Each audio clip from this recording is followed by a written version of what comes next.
حضرت جبرائیل علیہ السلام نے یہ مٹی نکالی تو حضرت آدم علیہ السلام کے پیٹ پر ایک چھوٹا سا سوراخ بن گیا۔ یہ سوراخ ناف کی شکل میں آج بھی ہمارے پیٹ پر موجود ہے۔ اللہ تعالیٰ نے اس ناف کی مٹی سے جس پر شیطان نے تھوکا تھا، اس سے کتے کو بنایا تھا۔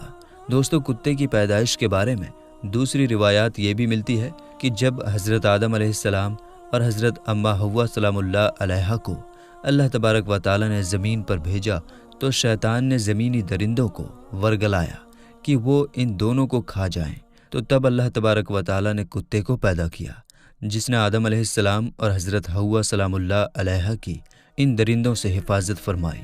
یعنی کتے کی پیدائش حضرت آدم علیہ السلام کو زمین پر بھیجنے کے فوراً بعد اللہ تبارک و تعالیٰ نے فرمائی۔ دوستو، کتے میں 3 خصلتیں ہوتی ہیں۔ یہ انسان سے محبت کرتا ہے۔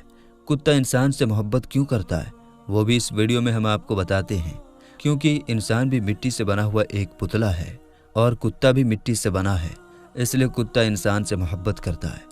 کتے کے بارے میں اگر آپ کو یہ بتایا جائے کہ یہ رات کو کیوں جاگتا ہے تو اس کی وجہ یہ ہے کہ مٹی کو حضرت جبرائیل علیہ السلام کے ہاتھ لگے تھے۔ اور ہاں، کتا انسان پر بھونکتا ہے۔ یہ انسان پر کیوں بھونکتا ہے؟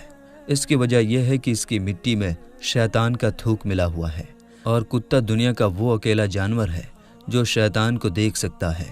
شاید یہی وجہ ہے کہ رات کے اندھیرے میں جب شیطانوں کے قافلہ آسمان سے اترتے ہیں تو کتے اوپر دیکھ کر ایک خوفناک آواز نکالتے ہیں۔ دوستو، غیر مسلم قومیں، خاص کر یورپ میں تو اب کتے کو گھر کا ایک ویکتی سمجھا جاتا ہے۔ جن عورتوں نے یہاں کتے پالے ہوتے ہیں تو وہ کہتی ہیں کہ اگر تمہیں مجھ سے محبت ہے تو میرے کتے سے بھی محبت کرنا ہوگی۔ یہاں تک کہ یورپ میں کتوں سے محبت اب حرام کاریوں میں بدل چکی ہے۔ بس یہ بات یاد رکھیے، کتا چاہے کتنا ہی وفادار کیوں نہ ہو، اگر آپ نے کھیتی کی حفاظت، شکار یا اپنے جانوروں کے ریوڑ کی حفاظت کے لیے نہیں پالا تو پھر روزانہ آپ کے اجر سے 1 قرات کم کیا جائے گا۔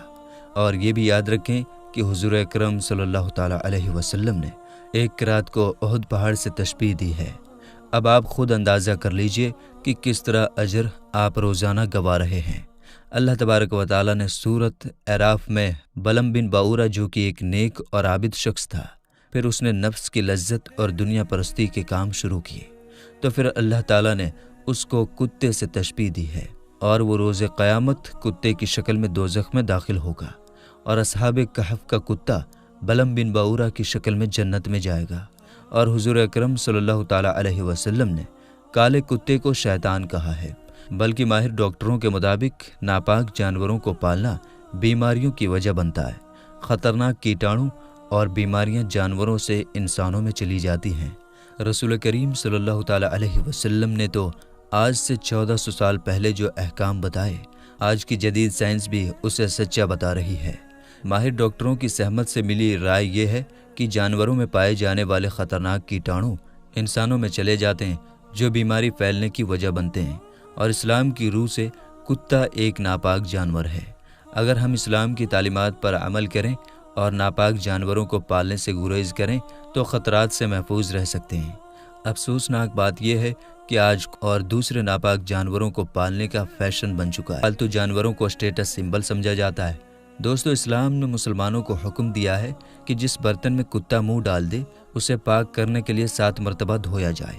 ایک روایت میں 8ویں بار مٹی سے پاک کرنے کے الفاظ بھی ملتے ہیں۔ آج کی سائنس بتاتی ہے کہ کتے میں انتہائی خطرناک کیٹاڑو پائے جاتے ہیں جو برتن کو بار بار دھونے سے ہی ختم ہو سکتے ہیں۔ آپ اندازہ لگائیں، اسلام نے یہی بات آج سے 1400 سال پہلے بتا دی، جب سائنس کا وجود تک نہیں تھا۔ ہمیں سمجھ جانا چاہیے کہ اللہ کے پیارے نبی صلی اللہ تعالیٰ علیہ وسلم نے جو احکام ہمیں دیے، انسانیت کی بھلائی اسے مان لینے میں ہے۔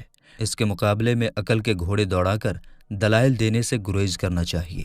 ایک انگریز ڈاکٹر نے اس پانی کی جس میں کتے نے منہ ڈالا تھا خوردبین کے ذریعے پتہ کی تو اسے پتہ چلا کہ اس پانی میں کتے کے لعاب یعنی لار سے جو کیٹاڑو آ جاتے ہیں وہ مٹی کے سوا کسی اور چیز سے نہیں مرتے، کیونکہ مٹی میں نوشادر زیادہ مقدار میں ہوتا ہے جو اور کسی چیز میں نہیں ہوتا، اور یہ کتے کے لار میں پائے جانے والے تمام کیٹاڑوؤں کو ختم کرنے کے لیے کافی ہوتا ہے۔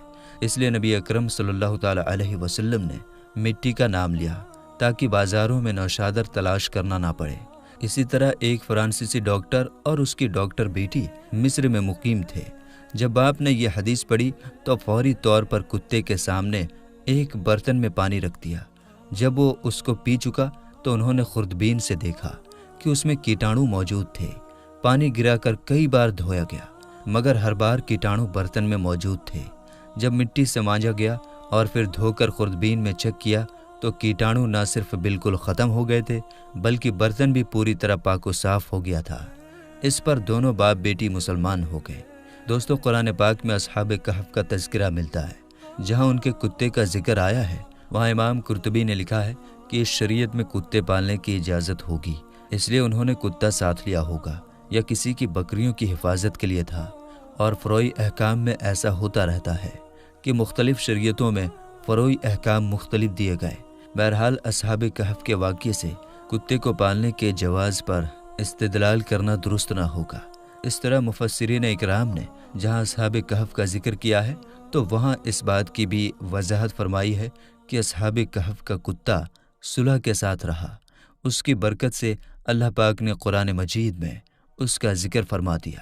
یہ اس کتے کی جزوی فضیلت تھی۔ اصحاب کہف کے کتے سے مطلقاً کتے کی فضیلت پر استدلال کرنا درست نہیں۔ دوستو، یہاں قابل غور بات یہ ہے کہ اللہ تعالیٰ اور اس کے رسول کریم صلی اللہ تعالیٰ علیہ وسلم نے انسانوں کے لیے جو احکام بنائے ہیں وہ ہر لحاظ سے انسانوں کے لیے مفید ہے۔ ایک مسلمان کے لیے یہ بات کافی ہونی چاہیے کہ اللہ تعالیٰ نے اس کام سے رکنے کا حکم دیا ہے، کیونکہ ایک مومن کی شان یہ ہے کہ اللہ تعالیٰ کے نبی صلی اللہ تعالیٰ علیہ وسلم نے جس کام کو کرنے کا حکم دیا ہے وہ کرے اور جس کام سے منع کیا ہے اس سے رک جائے۔ اس کا نام اطاعت ہے اور اس سے انحراف نافرمانی کہلاتا ہے۔